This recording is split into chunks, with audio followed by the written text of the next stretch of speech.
அது எண்ணெயும் வந்தான். அது தலைக்கு போய்க்குது. வந்துட்டு சரி செவ்வாய்க்கிழமை வந்துருங்கப்பா, கடல் லீவ் விட்டுறலாம். வந்து வேணும் பருப்பு குழம்புக்காக வருது, ஏதாவது செஞ்சு பிரியாணி செஞ்சு கூட போட்டுறேன்னாரு. கறியே வேணாம், இன்னும் வர்றோம், வீட்டு பார்க்குறோம், செய்ய வேண்டிய மாதிரி செஞ்சுட்டு வந்துடுறோம். நம்ம கையில் ஒரு 10 ரூபா இல்லாதே போச்சு. பழைய அவரும் இப்போ எவ்வளோ செஞ்சது அதுக்கு? இன்னும் போகவே இல்லையே.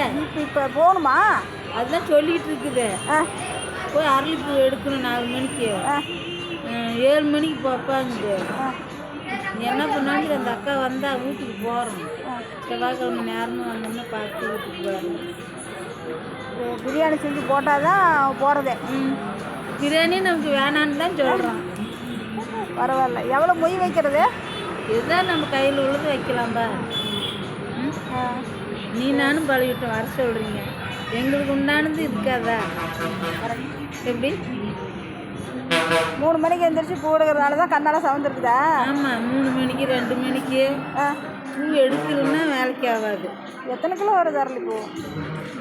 நேற்று 4 700 வந்துச்சு. இன்னைக்கு 3 700 வந்துச்சு. நைட்டாக எடுத்துடணுமா? சாயந்தரம் 4 மணிக்கு 2 கால் தொலைவி போடுவேன். அப்புறம் வீடெல்லாம் சுத்தம் பண்ணி, இப்போ கட்டின வீடு எல்லாமே சுத்தம் பண்ணி, ஒரே ஆள் துணி 3 நாளாக துவைச்சி எல்லாம் கிளீன் பண்ணிட்டு ஏனத்தில் அள்ளி போட்டு. இப்போ வீடு பால் காய்ச்சாச்சா? இன்னும் இல்லை. இப்போ வீட்டு வேலை முடிச்சாச்சு, பால் காய்ச்சி. வேறு கல்யாணம் பண்ணியாச்சா? அதையே சொல்கிற சிரமத்திலே இருக்குதுப்பா. ஏன் அந்த புள்ள பெத்தவிலே தான் வேணுங்கிறான்.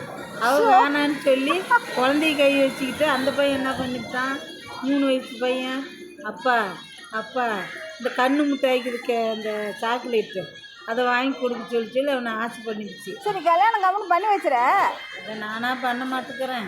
அவள் பண்ண தொந்தரவு தான் நான் வீடே கட்டினேன். அப்புறம் இப்போ வந்து என்னங்கிறேன், என் பிறந்த இறந்துட்டான், நீ யார், எனக்கு தேவையில்ல, பணமும் 35-40,000 சாப்பிட்டாப்பா. ஐயோ, பணத்தையும் கொடுத்துட்டீங்க?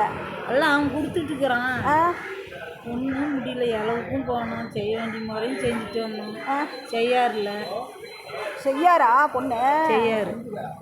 ஏதோ பொறுத்து இறந்துட்டாங்க, அதுக்கு ஒரு வேலைக்கு கொடுக்கலான்னு கல்யாணம் பண்ணாத போய் உன்னை எடுத்துக்கிட்டான். நீ வந்து பொழைக்க வேண்டியதான். அதுதானே. எப்படியும் மனசு மாறும், மனசு மாதிரி வந்துடும்ல. தெரியலையே என்ன அப்படின்னு நம்பிக்கையாக இருக்கிறீங்க. சரி, எப்போ வீடு பால் காய்ச்சறது? தீபாவளிக்கு வந்து நல்ல நேரம் வருது, அப்போ வச்சுக்கிறேன். சரி, பரவாயில்ல. இந்த நேரம் எங்கேருந்து வரீங்க? நானா சேலம் போனேன், அவள் வரேன். அங்கே தான் பொட்டிக்கல் இன்ன வரைக்கும் இருந்தேன். பையனுக்கு இங்கி பேனாவும் அந்த பின் அடிக்கிறோம்ல அதுவும் வாங்கணும். தக்காளி இல்லை, வாங்கிட்டு போகலாம். வந்து வீட்டுக்கு போயிட்டாங்க.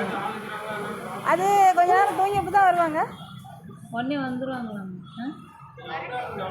வர டைம் தானே. புடவையெல்லாம் 4 புடவை எடுத்து வச்சுக்கிறாங்க. உனக்கு தான்?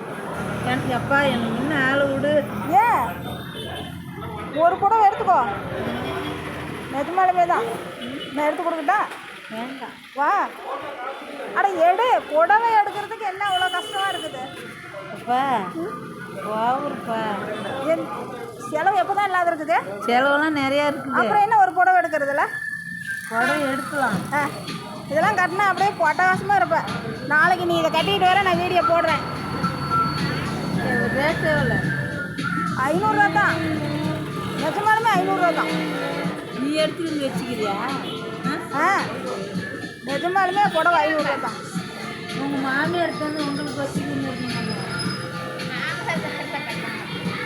அவங்க தான் சுடிதார் போட்டுக்கிட்டு இருக்காங்களே, எங்கள் புடவை கட்டுறாங்க. புடவே நிறையா இருக்குதுப்பா, இல்லையும் எடுத்துக்கலாம்.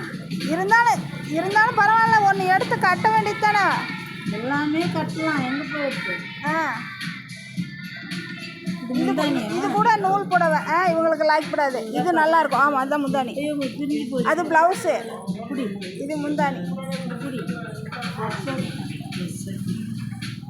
ஐயோ, இரு வரேன்.